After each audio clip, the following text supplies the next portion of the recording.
de tão rápido que ele atirava, que daí deu o nome Lampião. Mas ele era muito bom de mira, né? Inclusive, quando ele ficou cego de um olho...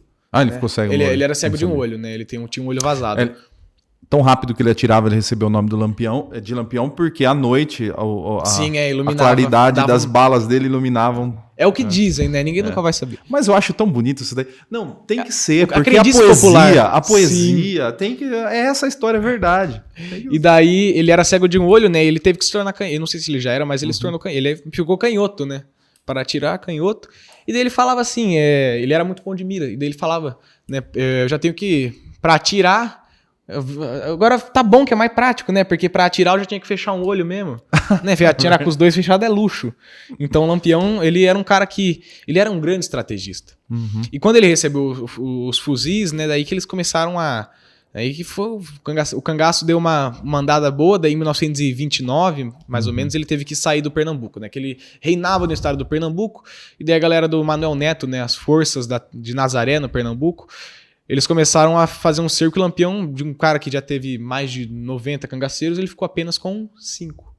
Então ele atravessou o Rio São Francisco numa jangada, foi pra lá, foi montando aumentando o seu bando, e daí foi que ele conheceu Maria Bonita, né? Porque até então os cangaceiros eles tinham namoradas, mas não as levavam pro cangaço.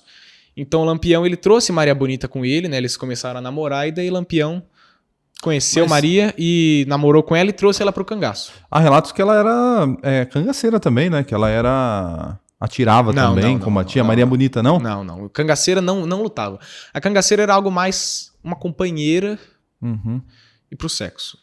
Entendi. Porque Maria Bonita, as cangaceiras, elas não usavam armas longas. Elas só usavam o revólver, com exceção de Dadá, a cangaceira Dadá, que no final do cangaço, né, a última cangaceira, quero mandar um abraço pra dona Indaiá, a neta dela, e pro Silvio Bulhões, filho dela com Corisco. A Dadá, ela era uma mulher forte, porque assim, Corisco, não que as outras não fossem, mas ela se destaca porque ela era do bando do cangaceiro Corisco. Corisco, ele era o segundo maior bando que tinha. Ela era mulher de Corisco. Ela foi pega raptada, só que acabou que ela desenvolveu uma paixão por Corisco. E quando o Lampião morreu, o cangaço começou a ter a derrocada. E Corisco caiu no ostracismo. Ele fez um massacre numa fazenda, a Fazenda Patos, porque ele recebeu uma falsa informação de que o pessoal daquela família foi quem traiu o Lampião. E daí ele decapitou 6 pessoas daquela família. E daí depois ele entrou no ostracismo, né? Dava um combate ali, daí Zé Sereno, que era de outro bando, dava ali, Ângelo Roque, e acabou que... E como foi a morte do Lampião? Você Lampião, tá falando antes. Lampião, ele tava em Sergipe, né, na Grota de Angicos. E daí o comerciante Pedro de Cândido, que era o dono da fazenda. O Manuel Félix, que era um coiteiro de Corisco. Manuel Félix? Não, Joca Bernardes. Manuel Félix não. Manuel Félix era de Corisco também, mas o que foi o X9 foi o Joca Bernardes, né? O Joca Bernardes, ele tinha uma certa inveja de Pedro, porque Corisco tratava meio mal o Joca Bernardes, e o Pedro de Cândido enriqueceu. Ele tinha 2 lojas, né, 2 mercearias ele abriu com dinheiro de Lampião. Então o Joca percebeu que que o Pedro de Cândido estava pegando muita coisa, muito mantimento. A famosa inveja, né? E ele viu que ele estava com muito mantimento. Daí ele falou assim pro sargento Aniceto Rodrigues, né, do destacamento lá de Piranhas, falou: sargento, eu acho que ele tem coisa aí, lá na Fazenda Angicos. Daí o sargento Aniceto foi pro telégrafo, o telégrafo pro João Bezerra. Tem boi no pasto, que era, tem cangaceiro no coito. Né? Coito era o lugar que eles se escondiam. Certo. E ele estava em Pedra de Delmiro Gouveia, o tenente João Bezerra, então eles se uniram lá com o aspirante Ferreira de Melo também. Se uniram e iam fazer um combate, iam cercar e iam matar Lampião.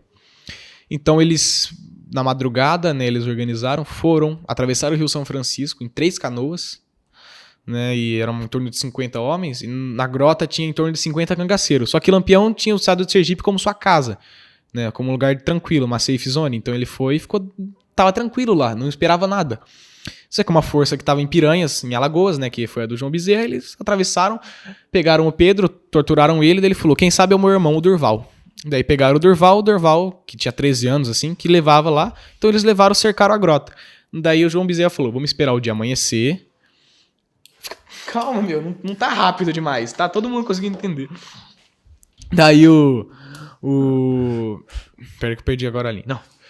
Esperaram o João Bezerra falou, vamos esperar o dia amanhecer e que o primeiro tiro tem que ser em Lampião e tem que ser eu que vou ter que dar, seu primeiro tiro. Então era pra ele ser o homem que matou o Lampião. Uhum.